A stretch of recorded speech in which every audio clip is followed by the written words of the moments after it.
Masakit sa puso ng kahit sinong magulang kapag ang kanilang anak na pinaniniwalaang inosente ay nasasangkot sa bibibigat na kaso at matinding intriga.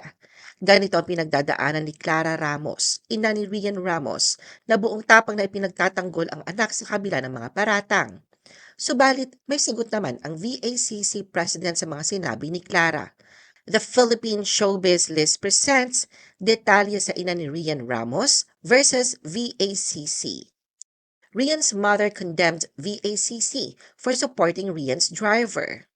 Kinwestiyon ng ina ni Rian Ramos sa si Clara Ramos ang Volunteers Against Crime and Corruption dahil sa pagtulong nito sa driver ni Rian na umano'y nagnakaw ng mga private photos mula sa kanyang condo unit.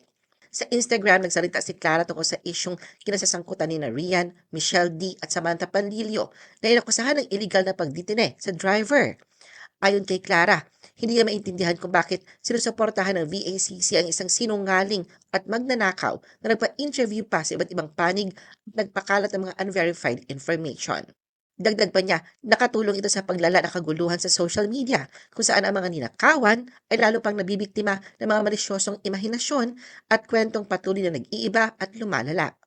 Ipinagtanggol din ni Clara ang kanyang anak at sinabing masakit panuorin kung paano sinisira ng internet ang kanyang anak dahil sa mga bagay na hindi naman ito ginawa. Ayon pa sa kanya, alam naman nilang may mga basher talaga sa paglipas ng mga taon, ngunit ang nangyayari ngayon ay napaka-brutal at ang sino mang nasa likod nito ay may sakit ang isip. Si Clara ay dating kasal sa ama ni Rian na si Gareth Howell, isang sales manager ng isang British company na nagbebenta ng mga high-end na construction materials.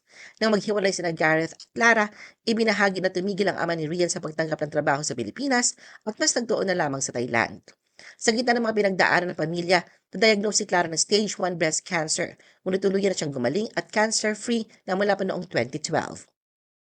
VACC President responded to Rian's mother.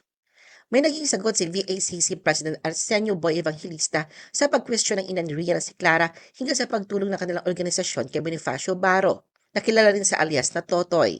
Si Totoy ang driver at personal assistant ni Rian na inaakusahan umunong nagnakaw ng mga masiselang larawan.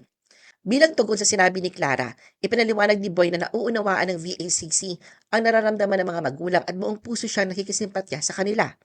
Anya bilang isang magulang na nawalan din ng anak, dama niya ang sakit na kanilang pinagdaraanan. Ibinahagi rin niya na ang kanyang anak ay pinatay at sinunog at siya mismo ay naging biktima rin ng isang malagim na krimen 15 taon na ang nakalilipas.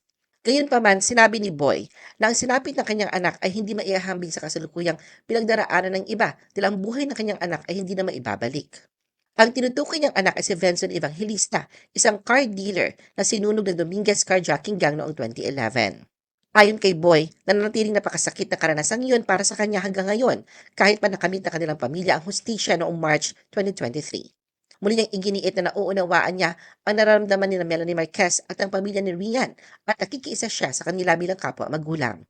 Gayunpaman, sinabi niya ang sinapit ng kanyang anak ay hindi maihahambing sa kasalukuyang pinagdaraanan ng iba dahil ang buhay ng kanyang anak ay hindi na maibabalik. Ipinaliwanag din ni Boy na ang papel ng VACC ay magbigay ng tulong upang marinig ang boses ng isang taong lumalapit sa kanila bilang biktima at humihingi ng tulong. Ayon pa sa kanya, ang kanilang naging pakikipag-ugnayan kay Totoy ay maayos na naitala at dokumentado sa pamamagitan ng mga video at personal niya itong in-interview ng halos 2 oras. VACC clarified its advocacy for victims of injustice. Ipinaliwanag ni Boy ang ginagawang pagtulong ng VACC sa mga biktima ng karahasan at sa mga naghahanap ng hustisya. Ayon sa kanya, ang advocacy ng VACC ay ang umalalay sa mga biktima ng kawalan ng katarungan, lalo na sa mga dehado at walang kakayahang kumuha ng sariling abogado. Dagdag pa ni Boy, sa kasalukuyan ay wala pang abogado si alias Totoy, kaya bilang kinatawan ng VACC ay tungkulin niyang magsalita para sa isang taong walang kakayahan, lalo na sa aspetong pinansyal na kumuha ng abogado.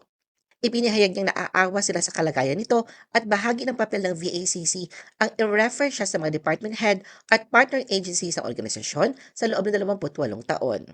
Nilinaw rin niya na ang VACC ay nagsasalita lamang bilang depensa sa isang taong lumapit at humingi ng tulong sa kanila.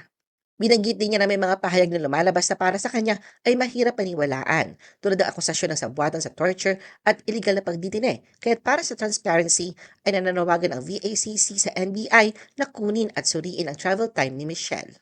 Aminado si Boy na hindi siya abogado at alam niyang dihado ang kanilang panig, ngunit iginiit niyang tungkulin ng VACC na magsalita sa ngalan ni alias Totoy upang maipantay ang laban at mabigyan din ito ng pagkakataong makamit ang hustisya. Ano ang masasabi mo sa video na ito? Mag-like o mag-react at huwag mahiyang mag-comment. For our YouTube viewers, huwag kalimutan mag-subscribe at i-hit ang notification button. At para sa aming Facebook viewers, mag-like at follow sa aming Facebook page para updated ka sa mga showbiz chika. Thanks for watching!